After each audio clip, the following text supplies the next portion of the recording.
كان في يوم من الأيام مخلص الدوام بتاعه ومروح يتفاجئ برقم بيرن عليه. يبص على الرقم، رقم غريب، فكبر. السلام عليكم ورحمة الله وبركاته. هحكي لكم النهارده عن تجربة عشان تاخدوا بالكم منها. هي حصلت لصديق ليا، ما حصلتش معايا أنا شخصيا، لكن حصلت لصديق قريب مني.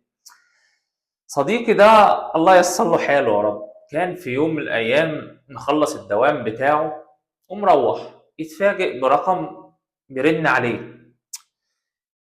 يبص على الرقم، رقم غريب، فكبر دماغه أول مرة. الرقم اتصل عليه تاني. فالمهم قال له السلام عليكم. وعليكم السلام. احنا بنك كذا كذا كذا كذا. هو انت مش لديك حساب في البنك، نفس البنك اللي هو كان فاتح في حساب؟ قال له اه ليا حساب هناك. قال له احنا جمدنا حسابك عشان محتاجين نعمل ابديت للفيزا بتاعتك. هنا في السعوديه بنقول عليها الصرافه. محتاجين نعمله ابديت للكارت بتاعك، انت لو رحت كده في مشكله. طيب ايه المطلوب؟ المطلوب انك حضرتك تدينا الرقم المتسجل على الكارت او على الفيزا او على الصرافه زي ما احنا بنقول هنا. طيب عايز الرقم. بحسن نية صاحبي اداله الرقم، ودي طبعا كانت مشكلة. قال له طيب انا محتاج منك كمان الباسورد. صاحبي فكر شوية، قال له الباسورد ضروري؟ قال له اه عشان كده انت مش هتعرف تتعامل، ولا لو محتاج تجيب حاجة مش هتعرف تتعامل، هي حسابك متجمد وبتاع، وعشان يتحدث يبقى لازم اخد منك الاربع ارقام اللي هم الباسورد. برضه بحسن نية صاحبي راح جاي مديله الرقم، الاربع ارقام اللي هم بيبقوا اليوزر او الباسورد بتاع كارت الصرافه. يتفاجئ يلاقي رساله جايه: تم سحب 1000 ريال. ايه ده كده في مشكله. مفيش، بعد منها على طول تم سحب 1000 ريال. المهم في الصرافه كان في 3500 بقوا زيرو. الحرامي بقى والنصاب قال لك بس ده صيده، اعمل ايه بقى؟ يتصل بيه.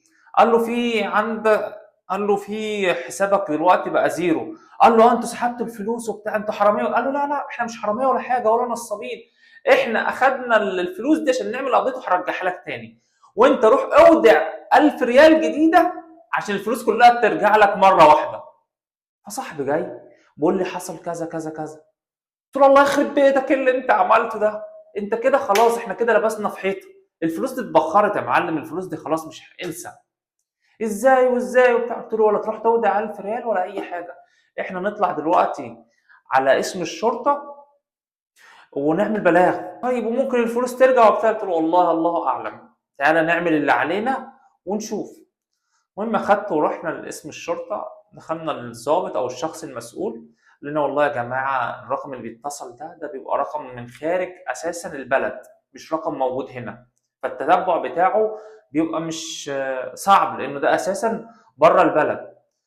والرسائل دي يا جماعه كذا مره حذرنا منها، انه محدش يا جماعه، البنك ما بيطلبش منك اليوزر، ما بيطلبش منك الرقم المكتوب على الظهر ده، ما بيطلبش منك الثلاث ارقام، ما بيطلبش منك الكلام ده كله.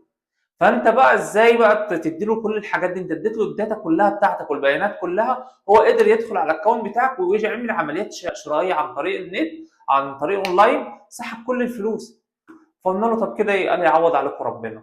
طبعا صاحبي ده اتصدم حزن شديد جدا جدا. جت في دماغي المشكله دي، وقلت اقولها لكم عشان اي حد هيجي منكم هنا فممكن تحصل معاه موقف شبيه لده فياخد باله. فانا يعني الغرض من الفيديو ده والغرض ان انا اسرد لكم القصه دي والمشكله اللي حصلت، ان كل واحد ياخد باله، انت تكون واعي وصاحي. في كتير البنوك بتقول لك يا جماعه ما حدش يدي الباسورد بتاعه لحد، يا جماعه بلاش تظهر الارقام المكتوبين، بلاش تظهر الارقام المكتوبه على ظهر البطاقه بتاعتك. فانت ما تستغباش يعني، او ما تبقاش ساذج، تمام، عشان ما تحصلناش نفس المشكله. بلاش تضيع تعبك وجهدك على الفاضي بسبب خطا زي ده، خطا ساذج. فانا قلت اعرض لكم المشكله دي واعرفكم اللي حصل، بحيث تبقوا دماغكم فيكم بعد كده. بس والله يسر له حال ويسر لنا حالنا يا رب، وعوضنا خير باذن الله. السلام عليكم، دمتم